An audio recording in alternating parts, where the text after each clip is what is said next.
What's going on, viewers? A few days ago, we finally get an update as to what's going to be going on next with DNF Duel, including a big balance patch, which they said they were going to buff over 100 different moves.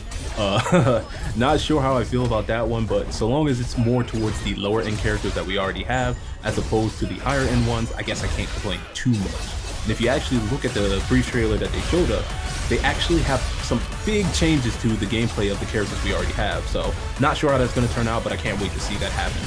And we get ourselves a look at the very first character we'll be getting as DLC, who is Spectre.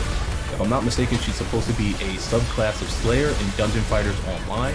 And although I'm not very familiar with DFO, which is kind of one of the things I wanted to talk about in this video, she looks amazing. Just character art wise, she looks fantastic. And if you look up her gameplay in DFO, you can see that she plays pretty crazy with that sword, and if she plays anything like that, I'm sure she'll be just fine in this game. She'll probably be very high in terms of power.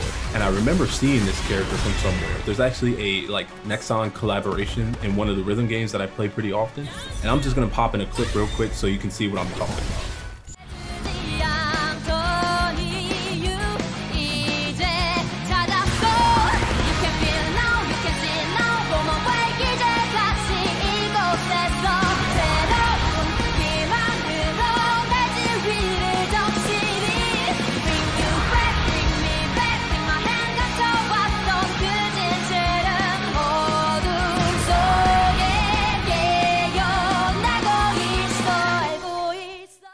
And even there, she looks pretty amazing. Like a sword-wielding assassin just seems like a perfect fit for this game. It's like, it's hard to go wrong with something like that.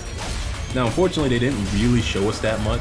Like, each of the trailers were only a minute long, so, you know, do what you can with that information, but we're just gonna have to wait until they drop the character to really know anything that's actually gonna go on with how she plays and all the balance patches and what changes with all the other characters, and maybe the whole different game is a different game now or something like that. Now, onto a more negative note, I'm not convinced that this is going to be the big thing that changes the game for the better or brings a whole lot of players back to keep them.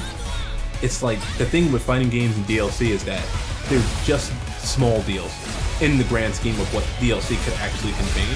And so looking at it now, it might seem like a big update that people want to jump back into, but the thing that always stops me from feeling like this is going to be the big thing that brings the game back into life is the fact that there is no major correlation between DFO and DNF Duel. And you might be thinking, well, DNF Duel is a fighting game about DFO, and you're right, but the problem is there's no real connection to what DFO actually is, right? There isn't really an understanding of what kind of game Dungeon Fighters Online was supposed to be, or why it has so many players where it's originated from at all. And as far as the game is concerned, it's a great fighting game, but that's it. And if we wanted to play a fighting game that was really good, there's so many options out right now, and so many options that's going to be coming out in the near future, including Tekken 8 and Street Fighter 6.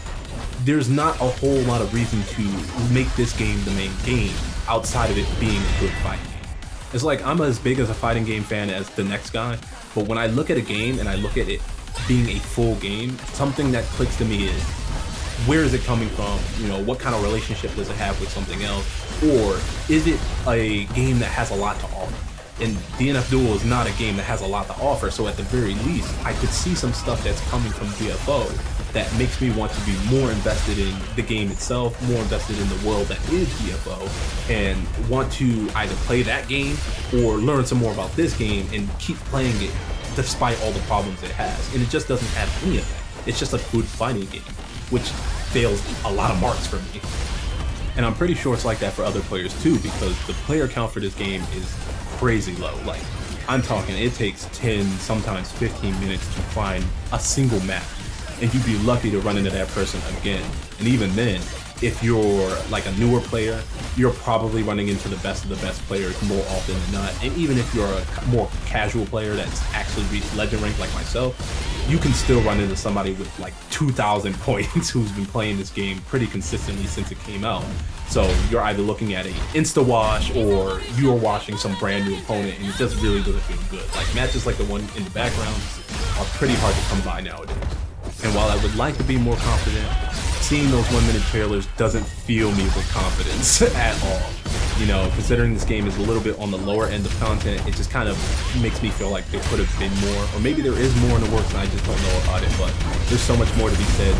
I've already rambled on long enough, so I'm going to leave it at that and let you guys finish up the rest of these matches. So thank you as always for stopping by, and I hope you guys have a good rest of your day or night whenever you're watching. Later.